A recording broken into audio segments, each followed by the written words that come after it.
The major part of the family refuses to acknowledge that they come from this community. Whereas there is another section of my family in the villages who can dance still, who can sing.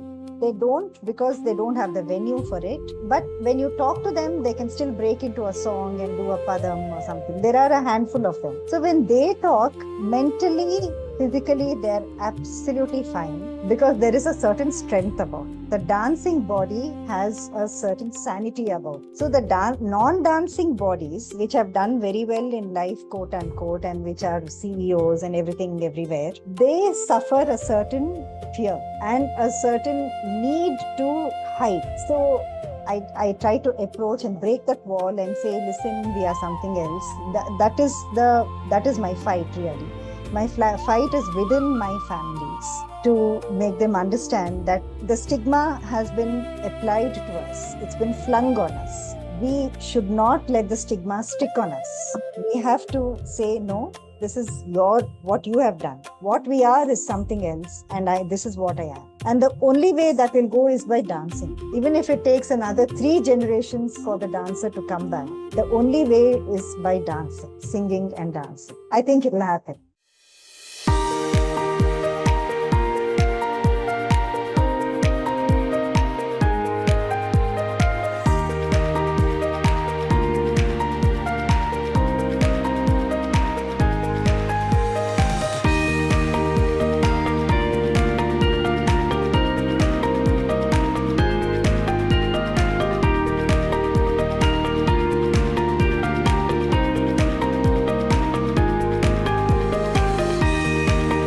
Thank you, Mom.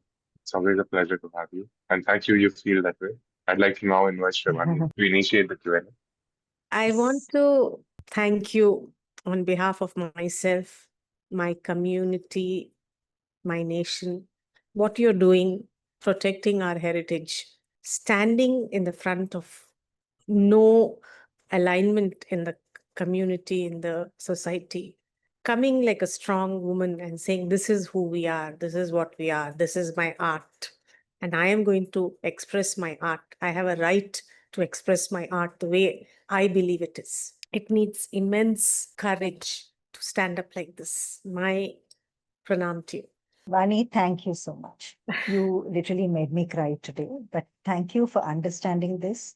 And thank you for being by my side through everything, Vani. You've been a huge support for me. You know that. Thank you for this, really. Yeah. At a time when society across the world is changing very fast, at a time when the next generation has no clue about our heritage, at a time when Indian society is lost about what is right, what is wrong, and Western influences are very high. The concept of sin, which has come from the West, has made us forgotten that we are humans and we have all kinds of characters in us. Now, who is it to decide whether they are good or bad? But to come back and say, hey, this is our culture. This is who we are. This is not, as you said, the word you used was, this is not parakaya. This is who I am. Yes. This is my moment, my expression. It allows human beings freedom across the world to be themselves. And it's a very important emotion, a very important character that we Indians have. We need to respect it. Again, own it back as us. Thank you so much. Absolutely. Thank you so much, Vani, for actually understanding my angst and bringing it across. Thank you so much for this. Yes, somebody was saying something. Yeah, sure. Who's this? I'm Shamasri, Shama. Yeah. Yashoda garu Delhiలో కలిసాం మనం గుర్తుందా వాళ్ళ అమ్మని. Hi, Shama. Shama, nice to talk to you again. I hope Tanya is doing well. So, hello. Yeah. So, yeah, first of all, the video that you were playing, so I had the privilege of seeing it live. That's the first time I saw you in IGNCA, Delhi. Exactly. No, not. I met you. You remembered me meeting you there, but then this performance was in Madhya Pradesh. What is that? Khajuraho. Khajuraho. You saw it in Khajuraho? I see. Okay. I actually did workshop also, and I saw this program also. I see. Okay, you're lovely. Thank you, Shama. I met you there, so I immediately saw, oh, wow, this is the. Then I just saw. That's what I was. Yes. See that once again. And what at that time also, I want to say that I never had that this thing, but now when you're talking about, I was just remembering that. See, what I really liked about it is, see, the tradition, the part, everything. That's one part that you people are taking care, and that you are doing wonderful job. Everybody knows about it. But the best part I really loved is, we being Telugus, we should be proud of one thing: the sense of humor that our ladies at that time they had. No, everybody missed. వెటకారం See, వెటకారం coastal Andhra సొంతం. Exactly ఇలాగా అది ఆ వ్యంగ్యం కానీ ఆ మీనదేంటి ఇది కానీ అసలు ఎంత చక్కగా చూపించారంటే ఆ పార్ట్ ని అందరూ మిస్ చేసేస్తారు.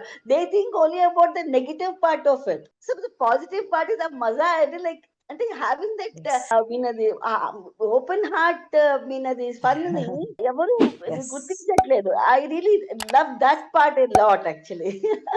Thank you, Shama. Thank you, Hussein. Yeah, I really feel good about it, you know. Any question, Andy? Thank you for the acknowledgement. Any question? So question, see, basically when you realize what actually is their Meena that they're doing, then there's no question about anything. That's what I feel. Thank you. Okay, we'll go to our next question. Mr. Shmuel, would you like to ask? Okay, thank you very much. Very interesting presentation. And I want to ask you next question. How Jeevitam tradition can support improvement social and mental well-being? So, if you're asking about the social and mental well-being of the women who are Yeah, of dancing, course, of course. okay, they Yeah. actually this is actually a very good question, sir, because I've noticed, and I'm in the middle of this family. The major part of the family refuses to acknowledge that they come from this community, whereas there is another section of my family in the villages who can dance still, who can sing.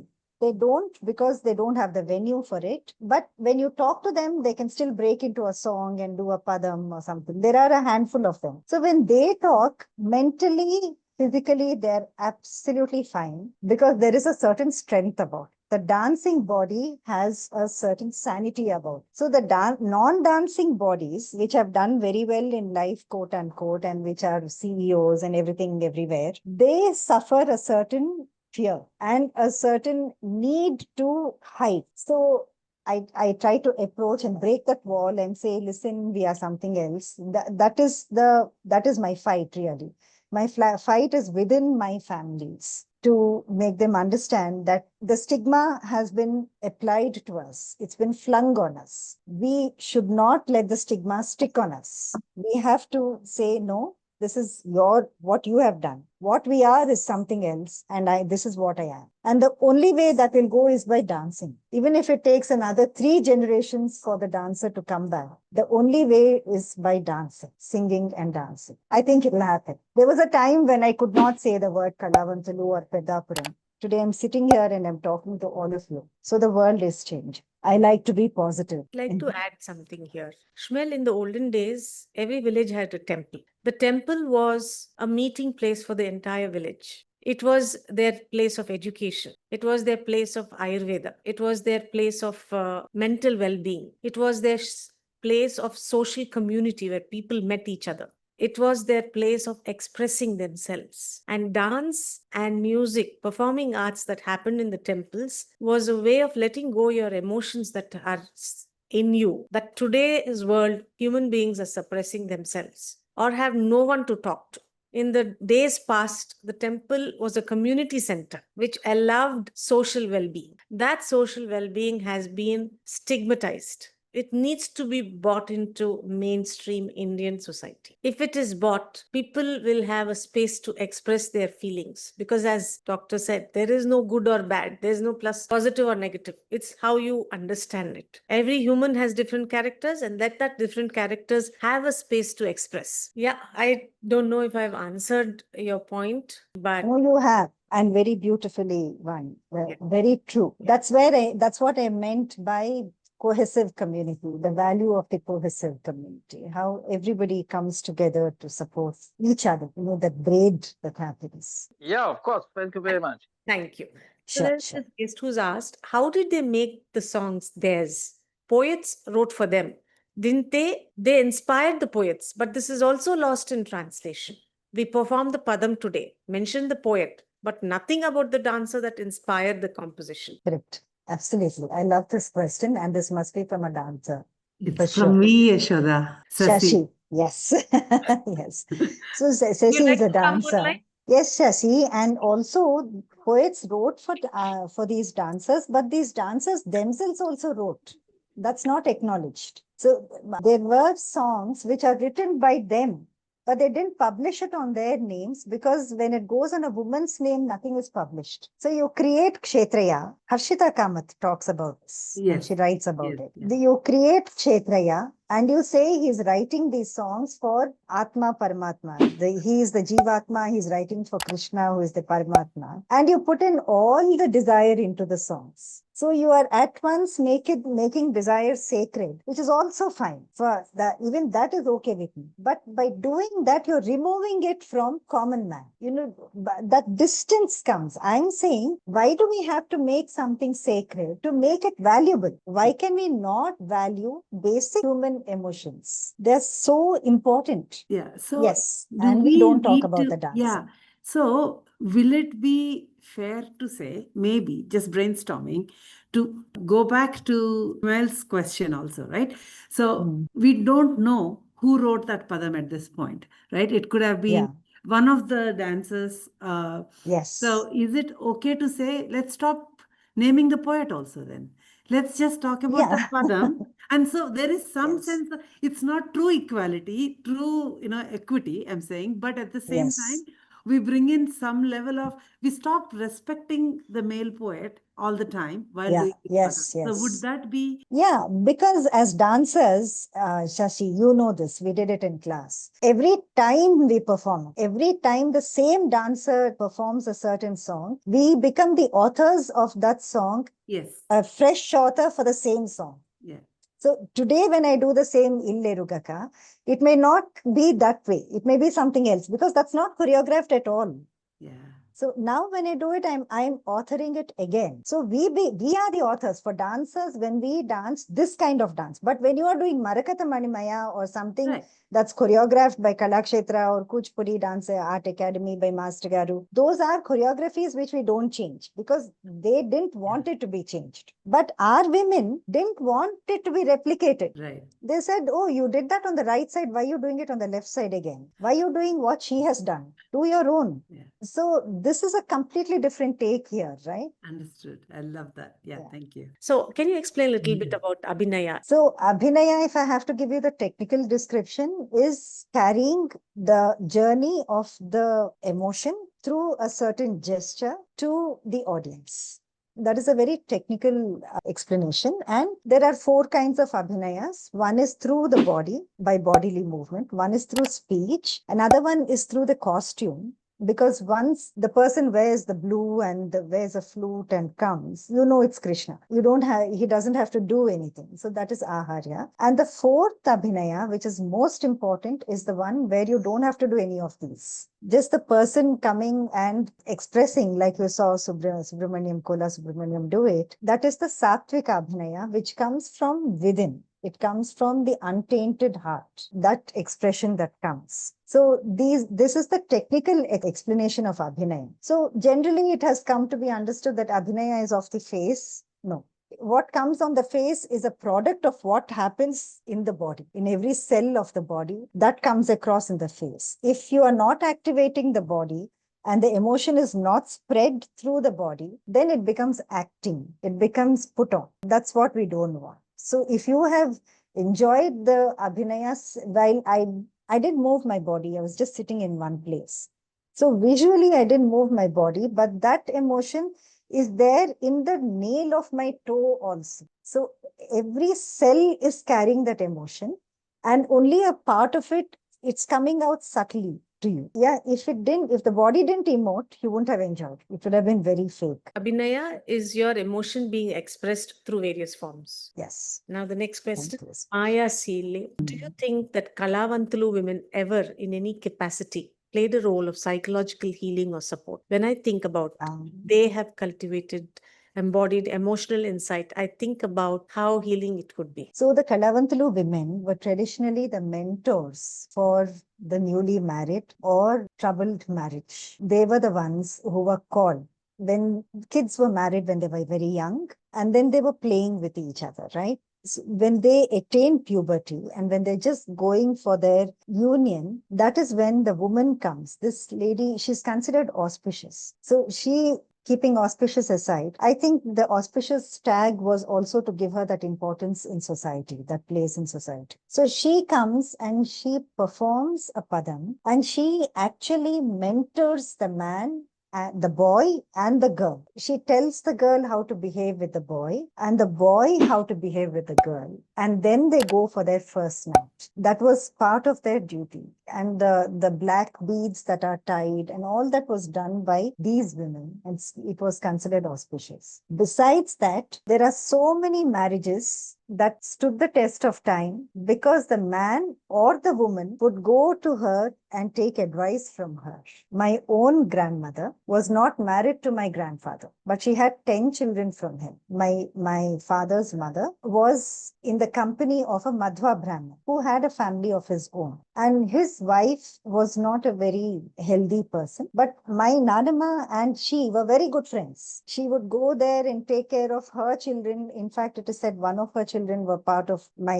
Nanamas. We still don't know who that is. They're all dead and gone, but we still don't know who that was. So she would take care of both sides. Hers was the balancing act of their lives also. And it's not like he was a very rich person. He was a patron. She was the one who gave him 2 idlis every day for breakfast. She took it and she gave him.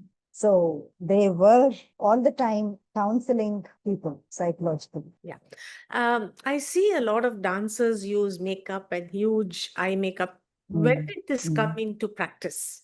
So this actually came when the stage became separated from the audience, one, because when we danced earlier, in the earlier Kalavantulu dance was a very intimate audience where, and then they didn't have so much makeup because it would be too loud, number one. And the movement of the dance also did not have to be acrobatic. So they were not throwing their leg up and taking leaps and jumps, and they were not doing that. These women were not doing that. There were other women who were doing that, and that's what translates into the karanas and other things that we see. But these women were not doing that. And even once the distance became too much and the audience became larger, then you have to accentuate your facial expressions and makeup, then you bring about a whole lot of dressing. That is one, which means proscenium stage, which means when the classical dances came and you had this stage audience divide. There was no divide earlier. Now it is the stage audience divide was necessary if the artist is on her own trip of reaching moksha and saying this is my spiritual journey. If it is your spiritual journey, how is the audience interested? This is my very basic question, but we don't have to address that. When the movement also became broad, then the costume had to change. It had to be divided and it had to be friendly for acrobatic movements. Expression became broader when lightings also started coming in, more lights. Yeah. So can we think this must have happened in the late 18th century or 19th? Oh, the late 20th century. Oh. Only the mid 1900s and later, independence, after the nationalist period and after independence. And then the makeup becomes even more. The idea of makeup, so much makeup was from the theatrical angle that you become somebody else. You don't carry yourself in that.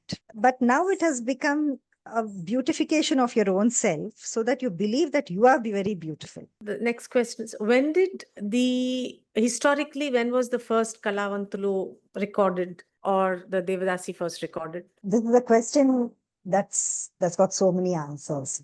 The Agamas of the 5th, 6th centuries talk about the Dasi in the temple, 5th, 6th century AD. But then temple, women being a part of ritual was in the Buddhist time itself. Even in the Buddhist period, there were women who were dancing in whatever, if you want to call it spiritual areas or whatever. The king was entertained by the courtesan. Now, as I always say, It is not the temple and then the court. It is the court and then the temple, if not together, because the temple has to be constructed by the court. So whatever was given to the court, was the better quality went to the king, the temple, right? So women being, this was Vani because the woman was recognized, the woman's body was recognized as capable of harnessing certain powers and energies from the universe. And that's the reason she was installed in strategic places, so that she harnesses those energies, gives it to the deity, gives the energy to the deity, and the deity in turn takes care of the village. Remember, we functioned in small pockets. So our own Grama Devatas, our own deities are so important. These huge Vedic gods came later.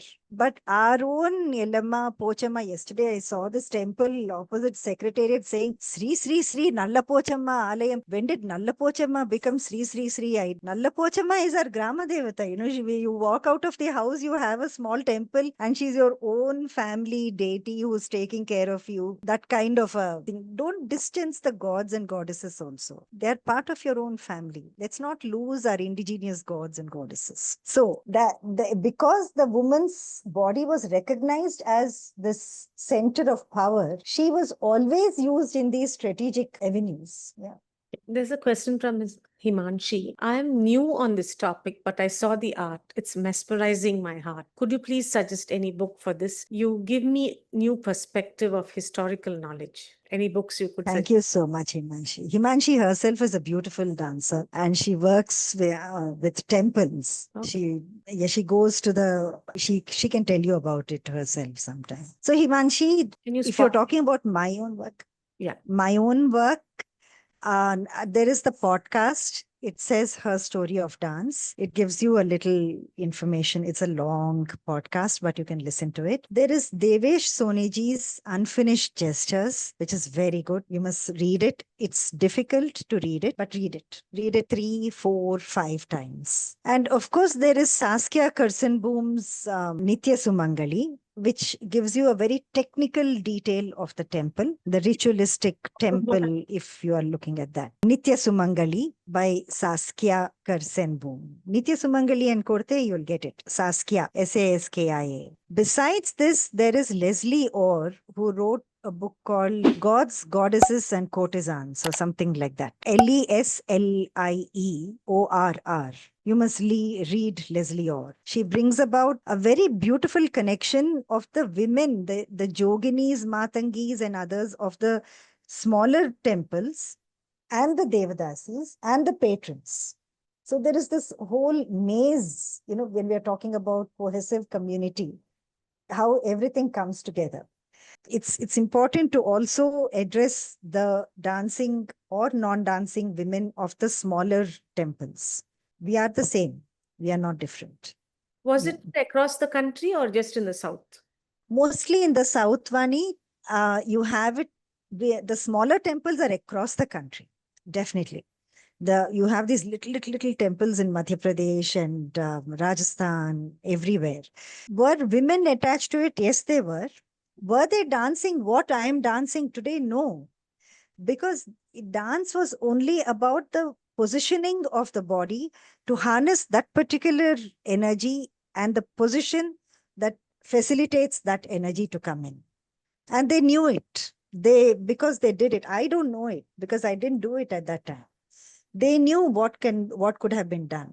So today, I just feel we should not even try to replicate what was done at that time, because their knowledge and their involvement was something else, and the society was something else at that time. These are very strong PowerPoints, you know. So unless we are in complete knowledge of it, we shouldn't tamper with these things.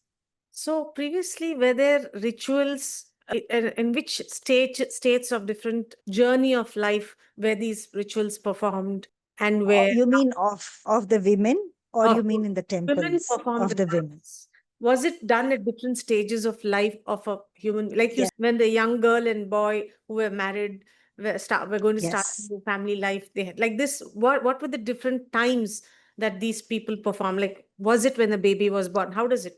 Yes, yes. So earlier, Vani, first of all, about the woman herself, when she was born till about 6 or 7, she didn't start dancing.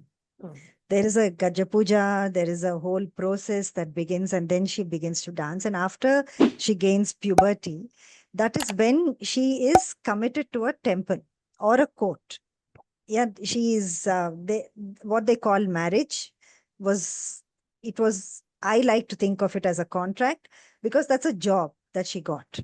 That the temple took care of her completely. And so being committed to the temple is what is mostly desirable. What did they do? When the child was born, they came. And we also talks about it. When the child was born, these women were called to bless the child. In fact, they were also asked to nurse the child. They also nursed the baby because it is said that this lady's milk is very good for the child. Okay, and yes, Seemantam appudu. Seemantam jariginapudu, they had to come. Whether they danced or not was a different matter, but they had to sing. Song was theirs, and Bottu Pettadamu and all that part was done by them. Marriage, they were the ones who did the Nallapusalu Guchadamu, making the black beads, Talambralu Biyam Kalapadam, that yellow rice that is mixed, all that was done by them. The first Vigneswar Biyam that is tied, the first launching of marriage functions, marriage rituals was done by them. They were called for that. Even today, Mangatayar Garu and others, when there is a marriage in the village, they call them to do a few rituals in that house. And they are given a katnam for that. Katnam as in a gift for that. So at every stage they are there. First night and again the child being born. Life cycle, right? And for the court, in the court, if the king was going, I'm going back, right? If the king was going for war, these women had to come as Shagun. They had to come and they had to do the tilak and say all good to you and send them. They were considered Shubham, auspicious.